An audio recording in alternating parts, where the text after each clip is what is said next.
Welcome to LCRL's Liberty Alert in Washington, D.C. with your host, Dr. Gregory Seltz. Talking two kingdom citizenship, bold biblical principles for a robust public Christian life. And now, your host, Dr. Gregory Seltz.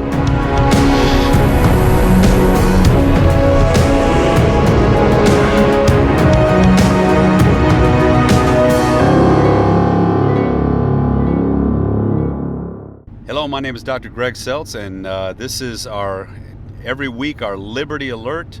And today we're on the road, and we're talking to Reverend Mark Frith from the Lutheran Church Extension Fund. And we're going to talk again about some of the challenges that the church has been facing, especially this last year, and some of the ways that his work and his ministry has been a blessing to the church, and how the church can bless each other as we go forward. So, not everything we talk about is political. Sometimes we're just trying to empower you to be God's people for the sake of others. And again, as two kingdom citizens, we've got a role in each regard. So we're going to talk especially today about his ministry, but it's been kind of fun. We're on the road because we're coming back from a fishing trip, and where we got to meet some of the great supporters of our ministry and also have a little downtime. Mark, it's really good to be with you. Greg, I appreciate the opportunity. It's been a fun couple of days getting away with you a little bit and just talking, having conversations both with you and with other folks, and appreciate the opportunity. Well, before we get started too, I want you to know I've known Mark for a long time, and we actually served together in the Tampa-St. Pete area. How long ago was that? Greg, you're taking us back about 30 years. Yeah, I don't like to think about that. But I've always known Mark as a very pastoral guy, a very churchman kind of guy. He really cares about not only the people he serves, but then even our church's work in the world. And that's one of the reasons I wanted to talk to him, because of the kind of work he does now.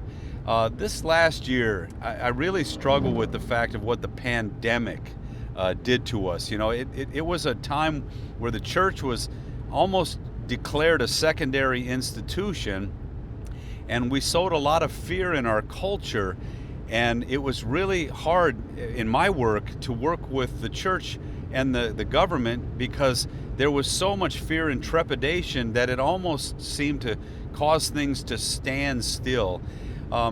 In your work, did you see a lot of those challenges in your work, and did you see the church not really knowing how to respond, or maybe you saw some ways where they responded really well? What do you think about what we've just gone through this last year? I appreciate that, Greg. So in my work, in my world, and what I get to do with Lutheran Church Extension Fund is work through our Ministry Solutions group. Okay. And so we largely, the 2 or 3 different areas where we'll get involved with congregations as a support group would be when a congregation needs to work through in raising resources, ministries are expanding, maybe facilities are expanding. We come alongside of congregations to help guide them through that. Maybe there's some ministry planning that needs to happen, and so working through a strong set of ministry clarity processes, we've seen that have been really, really helpful. And then also helping congregations with some stewarding resources, helping them to understand to be all they can in the way Christ has given them to be for the sake of the world and for the sake of the church. Well, but last year then, I guess that's my question. Did you see, or did it change?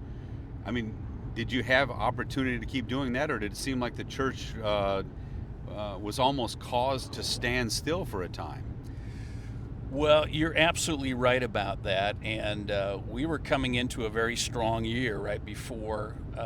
We were having lots of conversations with congregations and pastors and lay people, and then the pandemic hit, and like everybody in the world and in our country, and as you've so well stated, things came to a standstill. Nobody was sure, right? We were all, we couldn't worship. At least for a number of weeks in person, and so we struggled with that. Most of our processes came to, at least they were put on pause, maybe a little bit of a standstill and rightly so. We weren't sure what we were being impacted with, and how do we meet those kinds of needs, and congregations and pastors were thinking the same thing. And then what we saw in the church is our pastors and our lay people who, leaders of congregations, who almost went into overdrive. Oh. How do we, what do we need to do? Our people have to remain at home. Right. Not many of them were working except for essential workers. So what do we need to do? It was a beautiful time in one way to watch how our people, our church workers, our pastors, leaders, they just rose to the occasion. That's something that just has hit me in the last several weeks, because I talked to a pastor in because we're back out and about with the church and teaching and doing all kinds of things. And he said it was actually good for us. He said, long-term solution, obviously people need to come back to church.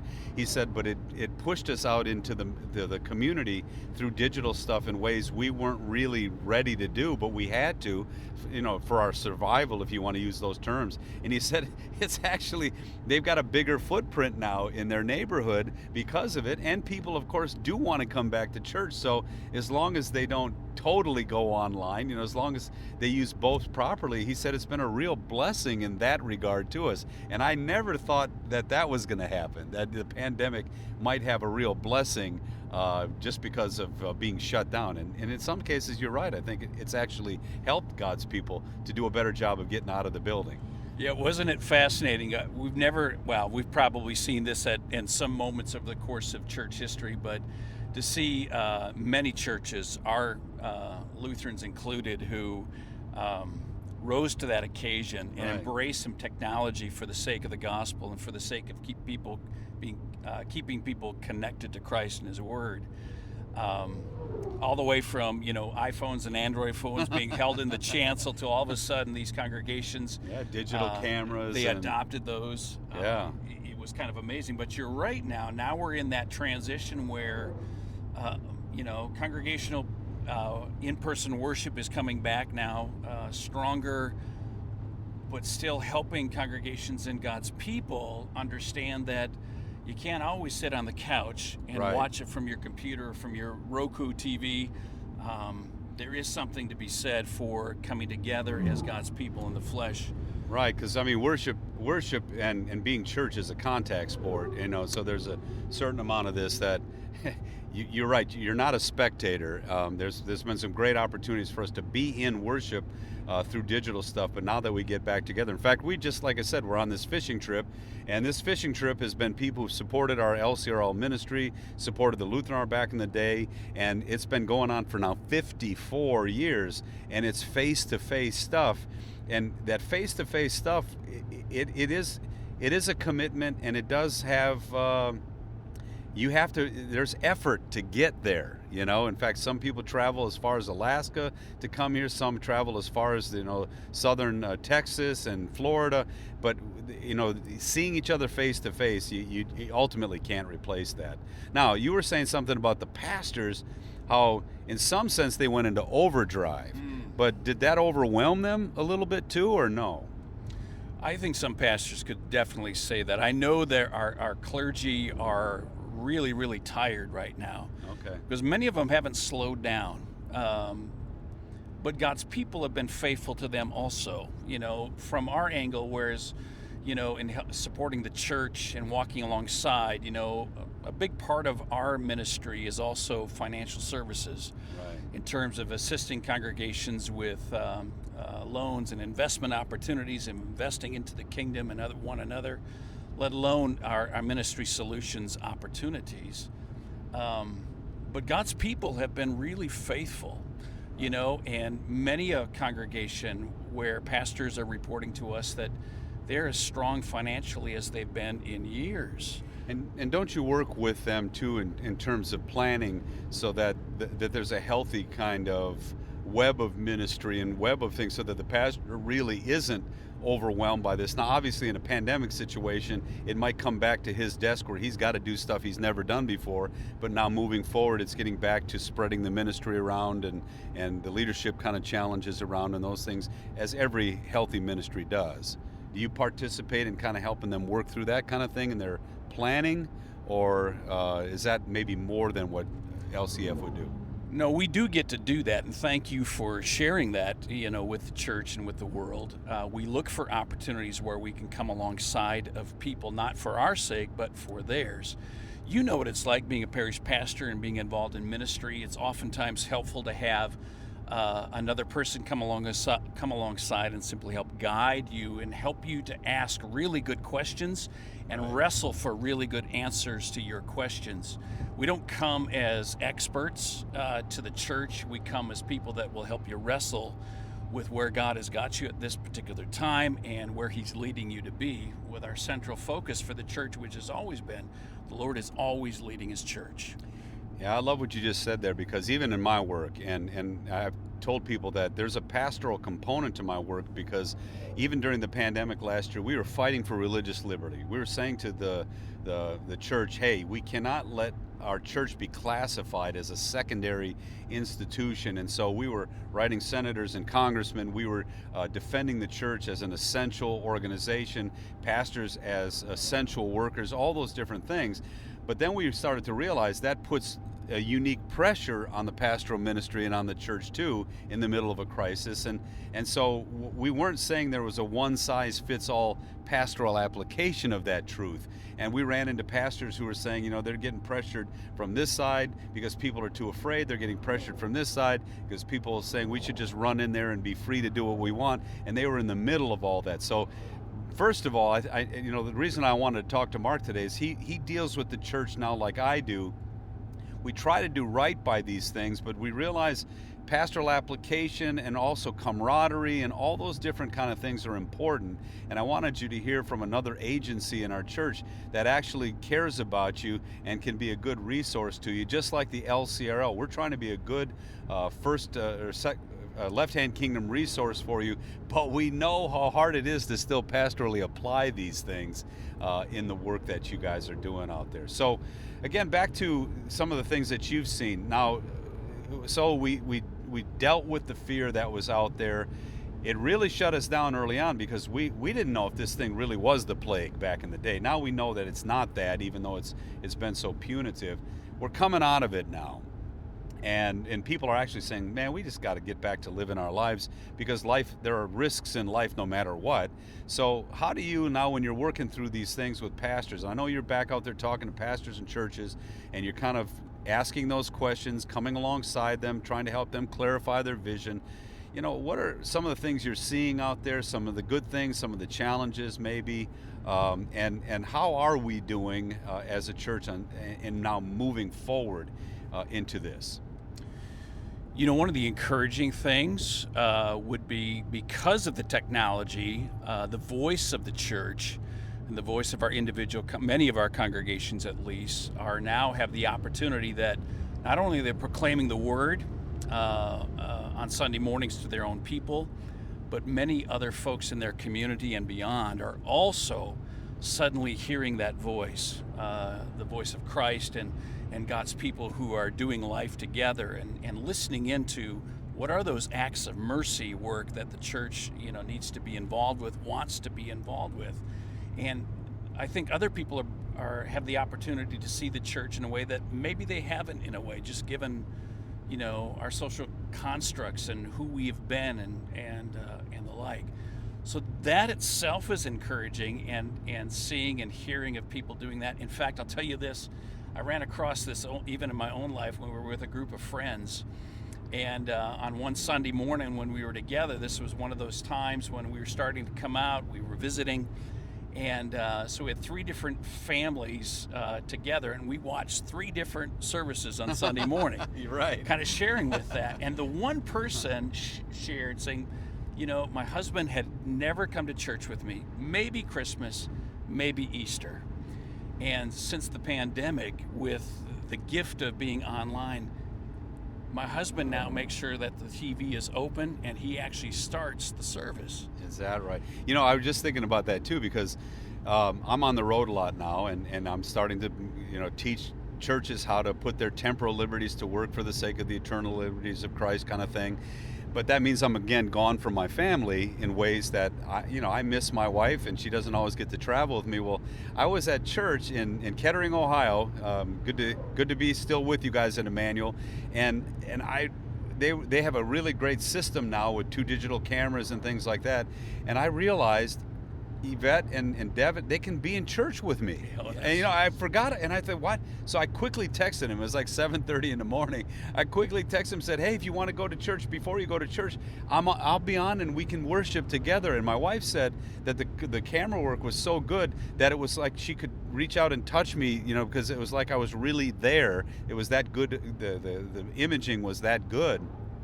And she said she started to cry a little bit. And how that was a real blessing to her. And I thought, wow, I never thought about the fact that this would actually be something that could even keep me from getting too disconnected to my family or from worship at the times that I got to do. But here's another question about that I want to throw your way.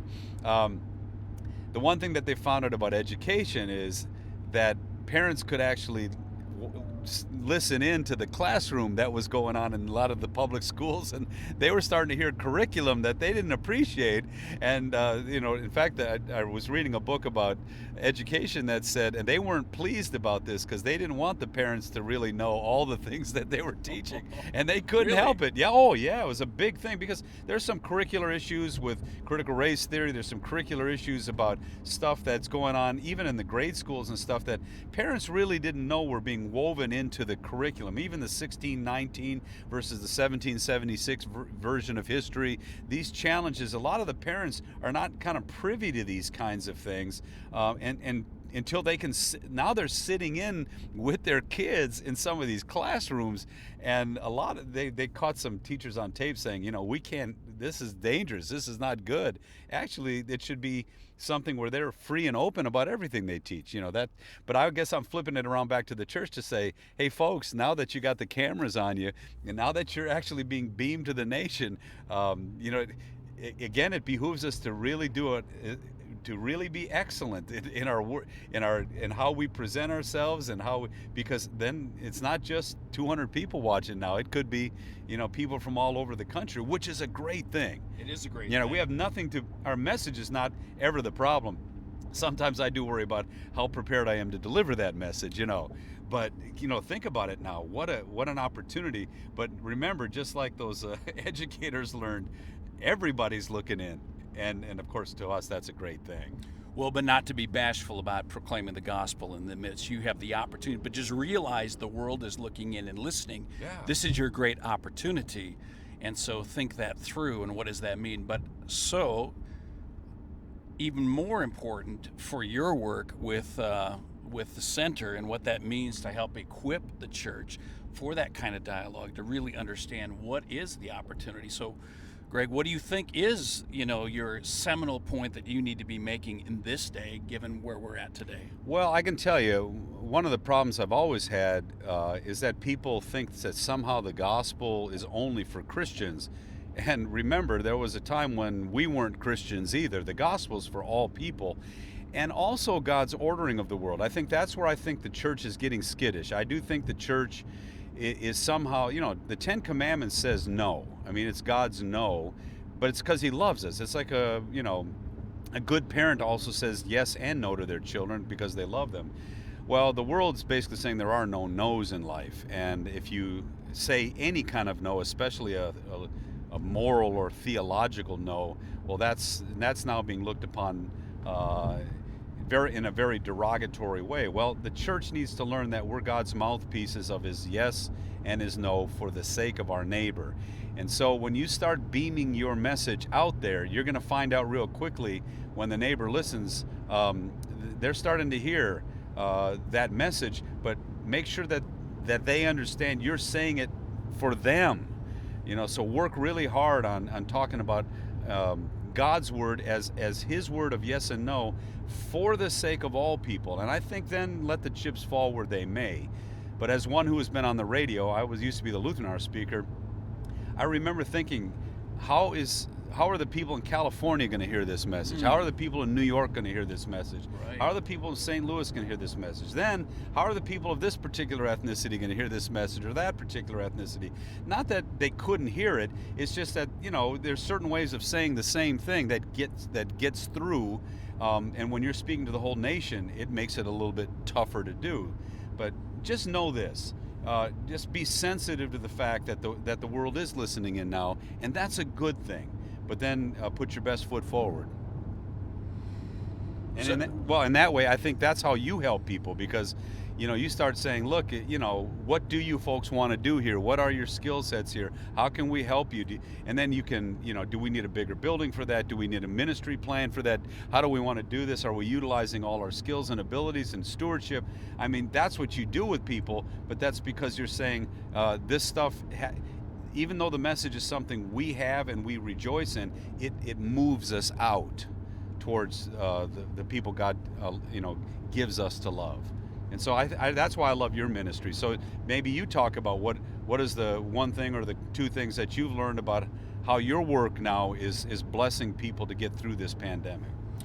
Well, the opportunity that we have, and we'll be invited into various congregations any number of ways. Maybe they are expanding. Maybe they have a brand new pastor that's come on board and they want to think through, how do we plan for this kind of ministry? There's any number of ways that we may come in contact with a congregation. The first thing that we want to do is just learn all about you. Okay. How are you positioned? What is your community like? What is your congregation like? Well, what you just said there, it really works for a congregation though too. If you're going to do mission and ministry to a neighborhood, the first thing you want to do is, what about them? Learn about them. Because sometimes we just want a program that's going to help us reach people. Well, there's no program to help reach people if you don't really want to be inquisitive and want to get to know the neighborhood that you live in, right? Yes, and it's to really appreciate the fact that God uniquely gifts his people, so he's going to uniquely gift his specific congregation for that particular area where you're meeting. Just like you were talking about as formerly the Lutheran Hour speaker, how are they going to receive this message in California, New York, Minnesota, Texas, Florida, wherever? Well, everyone's a Christian in Minnesota, right? Well, I got to tell you, I'm a little partial to them, and the Finns up in northern Minnesota, there you go. right? That's one thing that you and I share in common. That's exactly right. Kilpinen and all my relatives of northern Michigan, we love you. Well, let's do the shout out to the Koskalas and the Viitanens in northern Minnesota. Well, one of the things that I think we do have to get over, and I would imagine if you're trying to help people expand their ministry, right now there's still fear out there. There's fear of just getting back to worship, which is something the church does for itself and for its members. But as we start to push our way back out into the neighborhoods and trying to be a neighbor over the fences to one another in the name of Christ, there's still fear out there. And so, how do you guys address that, or what are the ways that you try to help work through that with people? Because it's not just about planning, it's about having the attitude, the confidence, or maybe just the trust that God's gonna protect his people to do the work he's got them to do. I think that line that you just shared right there is key, right?